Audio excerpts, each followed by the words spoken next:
Vamos então ver mais um caso sobre volumes, áreas, perímetros e relações métricas, neste caso o exercício número 12, cujo enunciado é o seguinte: consideremos o quadrado ABCD e o quadrante ABD, este rosa, inscrito nesse quadrado. Os lados EF e FG do quadrado CEFG, que é o quadrado azul, interceptam o quadrante nos respectivos pontos médios H e I. Os pontos H é o ponto médio do segmento EF, o ponto I é o ponto médio do segmento FG. Não são dadas quaisquer medidas e pretendemos saber a razão entre as áreas do quadrado menor e do quadrado maior, a razão entre as áreas do quadrado menor e a área do quadrante ABD e, finalmente, a razão entre as áreas do quadrado maior e a área do quadrante ABD. Vamos então considerar as medidas gerais. L, o lado do quadrado azul, quadrado mais pequeno, e R, o lado do quadrado laranja, que vai ser exatamente igual ao raio do círculo do quadrante inscrito.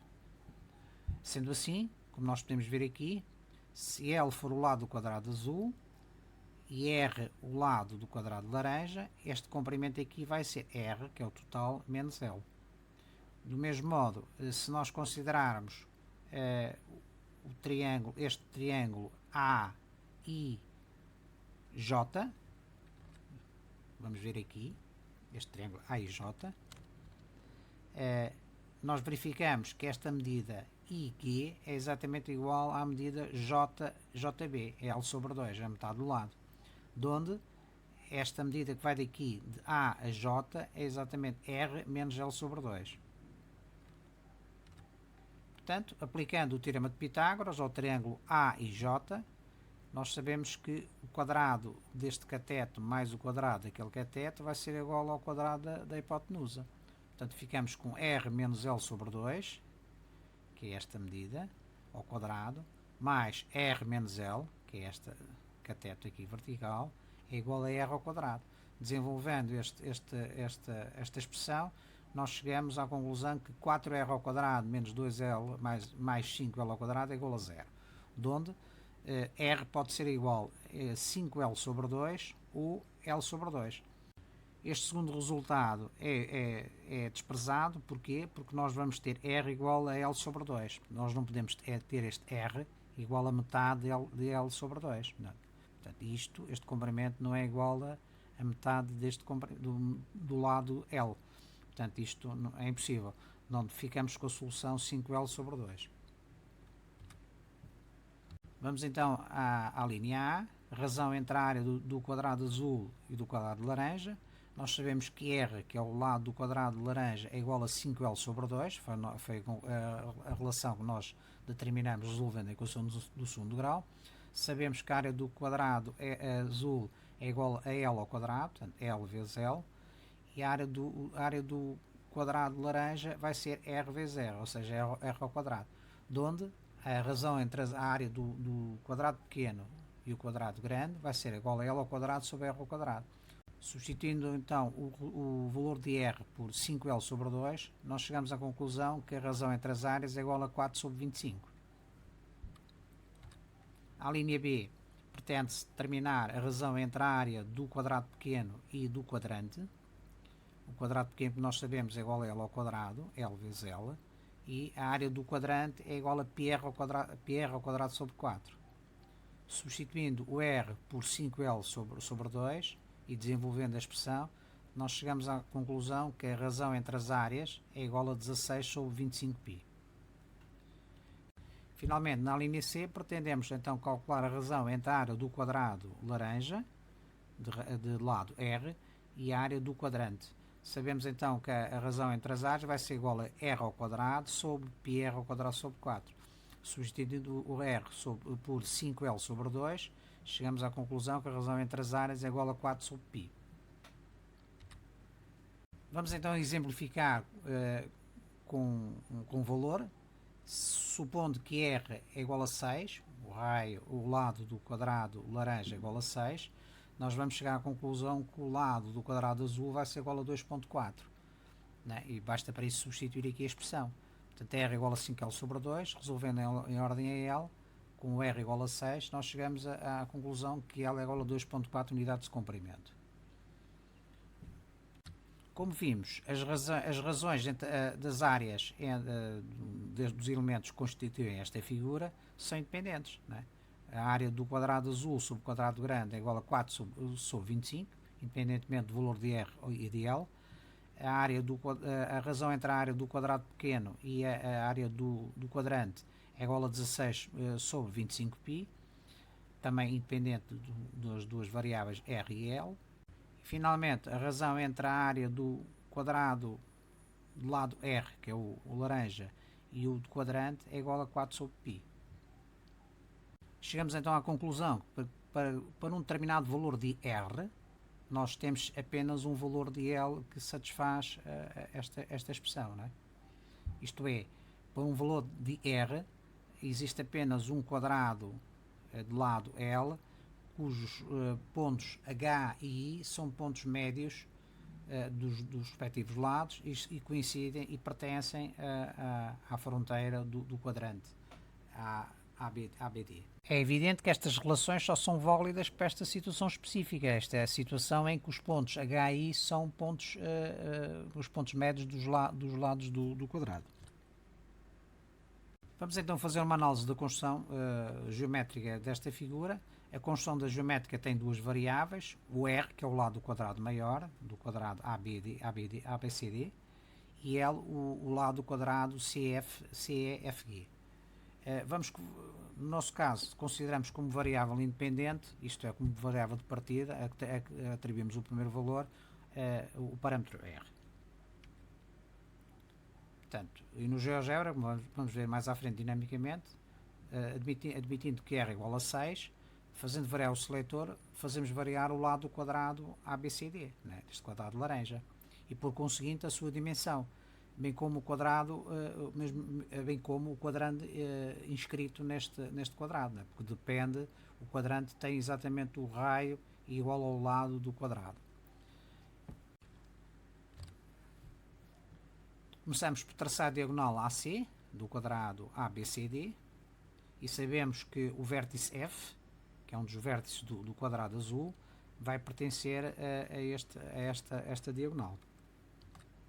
Depois iniciamos a procura dos vértices do quadrado menor, do quadrado CEFG, traçando a circunferência de centro C, cá está a circunferência de centro C, e raio L, portanto fazemos variar este valor, com o seletor L.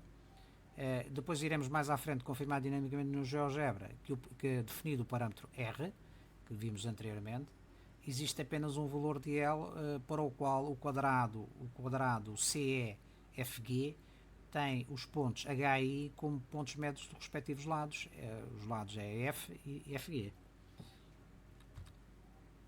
A interseção da circunferência de centro C e raio L com o lado BC vai definir o segundo vértice do quadrado menor, isto é, do quadrado azul. Cá está o vértice, será este ponto G.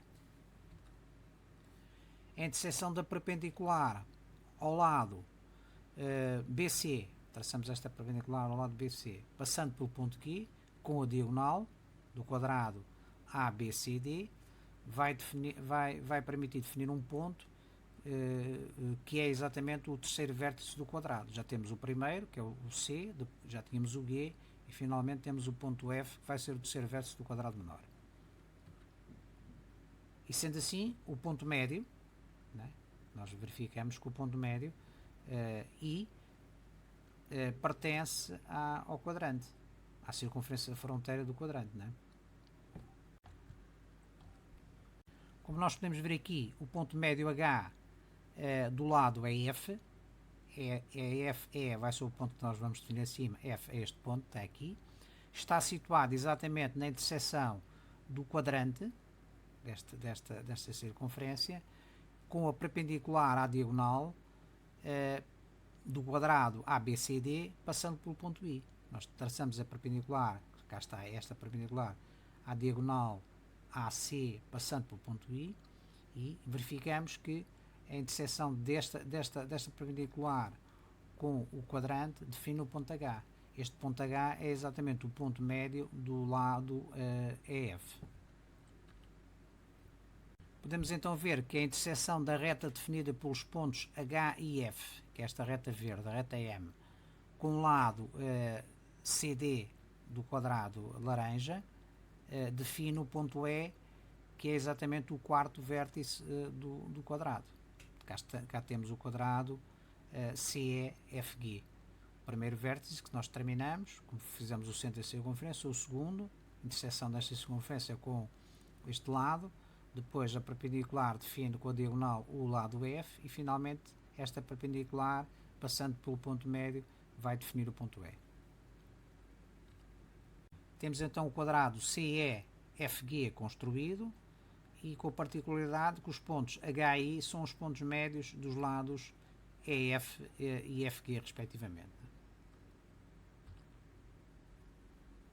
Podemos ver aqui para o valor de R igual a 6 e o valor de L superior ao 2.4, que nós tínhamos definido que define os pontos H e I como pontos médios dos lados do quadrado. Verificamos que fazendo variar, aumentando este valor, o quadrado diminui dimensões e, neste caso, o ponto H deixa de ser o ponto médio deste lado FE, né? Seria aqui o ponto E. O ponto E, que deveria estar ali em cima, não está. Portanto, este quadrado é um quadrado que já não cumpre as condições do nosso enunciado. Porquê? Porque o ponto I é o ponto médio deste quadrado e o ponto médio agora deste lado, do lado F, é linha, seja considerado o vértice é linha, dado que o E está ali, será um ponto algures aqui no interior do quadrante e que não pertence à fronteira do quadrante. Inversamente, se fizermos reduzir o valor de L para um valor inferior a 2.4, por exemplo 1.98, nós verificamos que o quadrado não cumpre as condições do enunciado. Este lado continua a ser igual, o ponto I continua a ter o ponto médio pertencente ao quadrante, mas este lado aqui, o F é linha, terá um ponto fora do quadrante, portanto não cumpre as condições do enunciado. Vamos então ver dinamicamente no GeoGebra. Vamos então começar por ver dinamicamente a construção do quadrado, tendo como partida o parâmetro R, neste caso nós definimos com o valor 5, um novo valor, portanto circunferência, e verificamos que para o valor 2 é o valor correspondente ao valor 5, de modo a que o nosso enunciado seja cumprido. Cá está. Não é?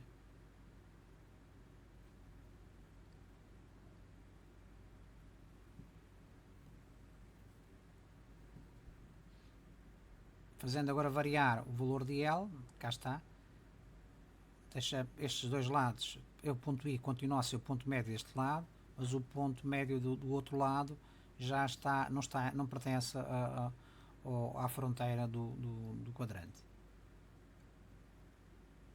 Só para um valor, neste caso, sendo R igual a 5, se calculássemos o valor através daquela fórmula, da relação entre R e L, chegaremos ao valor de L igual a 2.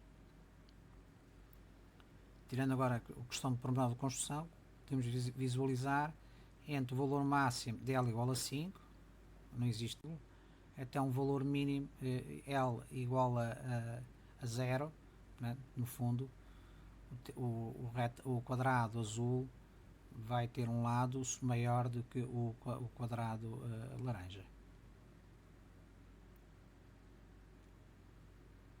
Verificamos então que o enunciado só é cumprido quando a reta definida pelos pontos F e N é perpendicular ao lado CD.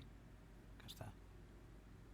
Quando o ângulo é igual a 90 graus é quando ela coincide o ponto H ser o ponto médio do lado EF e pertencer ao quadrante.